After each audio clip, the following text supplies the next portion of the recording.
Assalamualaikum warahmatullahi wabarakatuh. Alhamdulillah wa syukurillah.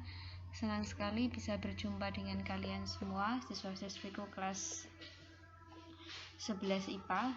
Ini adalah episode belajar dari rumah kita yang ke-10. Kali ini kita akan belajar bab 3 yang bertemakan sistem hukum dan peradilan di Indonesia.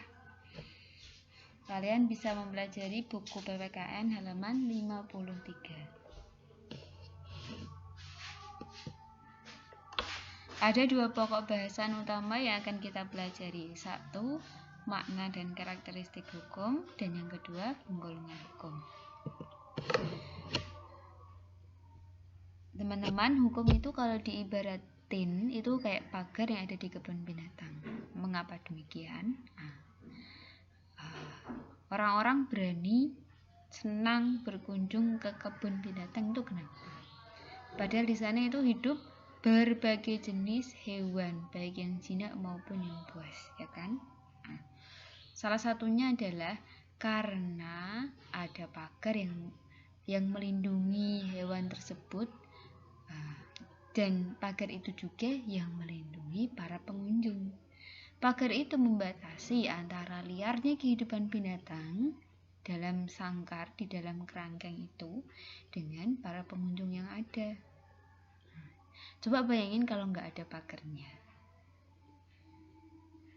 Pengunjung dalam keadaan yang tidak aman, begitu pula dengan hewan yang ada di dalamnya kan.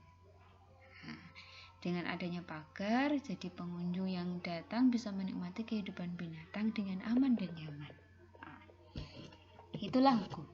Pada hakikatnya itu seperti pagar pembatas antar kehidupan individu, antar kehidupan manusia.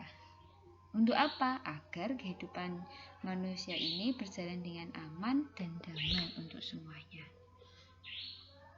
Bayangin aja coba kalau nggak ada hukum, nggak ada aturan yang eksis di dalam kehidupan kita, apa yang akan terjadi? Tentu kesemrawutan di sana sini akan merajalela, mulai dari kehidupan antar pribadi sampai pada level kehidupan berbangsa dan bernegara. Contoh sederhana, adanya peraturan lalu lintas itu mau nggak mau memaksa para pengendara untuk mematuhinya. Kenapa harus dipatuhi?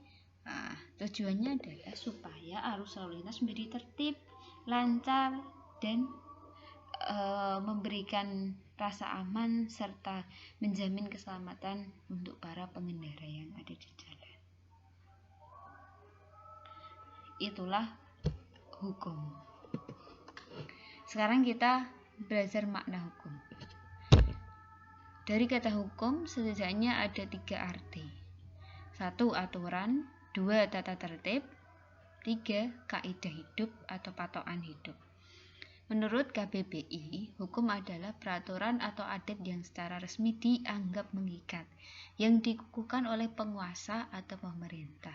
Hukum bisa berwujud undang-undang ataupun peraturan lainnya yang mengatur pergaulan antar masyarakat, antar individu dalam masyarakat. Hukum memiliki 2 sifat utama. 1. Hukum bersifat memaksa, 2. Hukum bersifat mengikat. Memaksa maksudnya adalah semua orang harus patuh terhadap aturan yang ada. Dan bersifat mengikat artinya ada sanksi tegas bagi siapa saja yang melanggarnya. Baik itu kalangan pejabat maupun rakyat, semuanya sama di mata hukum.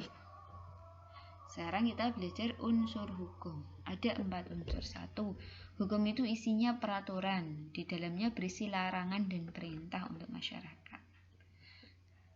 2. Hukum dibuat dan ditetapkan oleh badan resmi yang berwenang. Dalam hal ini pemerintah. 3. Hukum bersifat memaksa. 4. Hukum memiliki sanksi tegas bagi pelanggarnya. Unsur-unsur hukum itu ada untuk mendukung tugas yang diemban oleh hukum itu sendiri. Tugas hukum itu ada 3. 1. Hukum harus bisa menjamin kepastian hukum bagi masyarakat, sehingga tercipta kehidupan masyarakat yang aman, masyarakat merasa dilindungi dan diberikan rasa adil dalam kehidupannya. Yang kedua, hukum harus bisa menjamin ketertiban, ketentraman, kemakmuran, dan kebenaran di tengah-tengah kehidupan masyarakat. Yang ketiga, hukum harus mampu menjaga jangan sampai ada perbuatan main hakim sendiri dalam kehidupan masyarakat.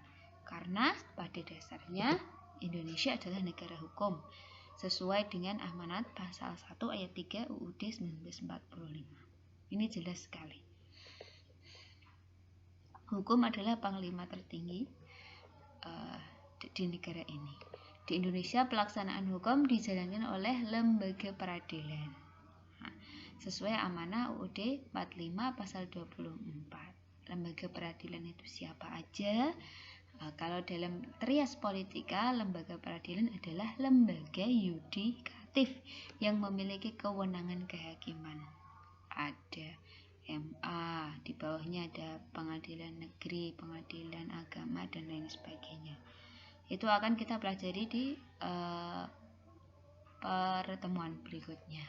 Nah, prinsipnya lembaga peradilan tersebut harus bersifat bebas dan tidak boleh memihak.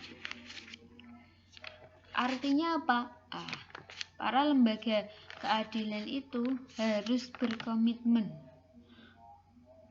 untuk memberikan perlakuan yang sama pada tiap warga negara serta tidak terikat pada badan atau lembaga lain. Mereka harus bisa bersikap dan bersifat independen. Untuk apa? Untuk menjamin adanya keadilan bagi seluruh rakyat Indonesia. Nah, selanjutnya kita akan belajar tentang penggolongan hukum. Penggolongan hukum akan saya bahas di video selanjutnya. Terima kasih, selamat menyimak video selanjutnya. Tautannya ada di deskripsi video ini. Oke, sampai jumpa di video yang kedua.